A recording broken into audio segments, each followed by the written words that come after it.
ओमकारेश्वर भगवान शिव के 12 ज्योतिर्लिंगों में से एक है। यहाँ शिव किसी मूर्ति में सीमित नहीं बल्कि ऊर्जा के रूप में प्रतिष्ठित हैं। ऐसी मान्यता है कि ओमकारेश्वर के दर्शन मात्र से मन की चंचलता शांत होती है और आत्मा स्थिर होने लगती है।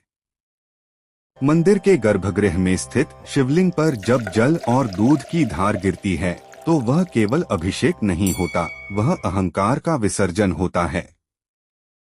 यहाँ भक्त कुछ मांगने नहीं आता, वह स्वयं को शिव के चरणों में समर्पित करने आता है। पौराणिक कथाओं के अनुसार राजा मांधाता ने मां नर्मदा के तट पर भगवान शिव की कठोर तपस्या की थी। उनकी तपस्या और श्रद्धा से प्रसन्न होकर भगवान शिव यहाँ ज्योतिर्लिंग के रूप में प्रकट हुए। यही वह भूमि है जहाँ तप, त्याग और विश्वास एक साथ साकार हो उठते हैं।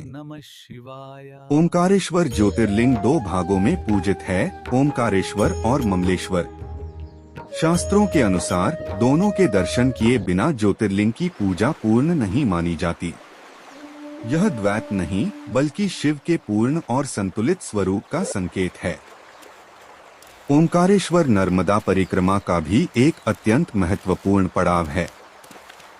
यह परिक्रमा केवल पैरों से नहीं की जाती, यह भाव से पूरी होती है। जो व्यक्ति मां नर्मदा की परिक्रमा करता है वह धीरे धीरे जीवन के गहरे अर्थों को समझने लगता है।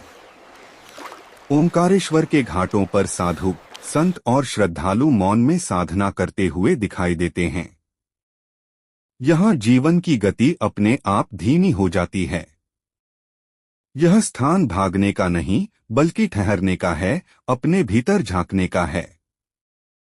संध्या के समय जब दीप प्रज्वलित होते हैं और घंटियों की ध्वनि नर्मदा की लहरों से टकराती है, तब ओमकारेश्वर केवल दिखाई नहीं देता, वह अनुभव बन जाता है।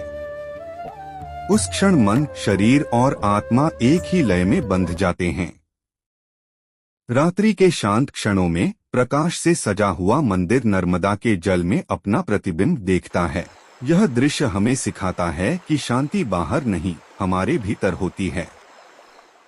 ओमकारेश्वर हमें यह स्मरण कराता है कि शिव कहीं दूर नहीं है।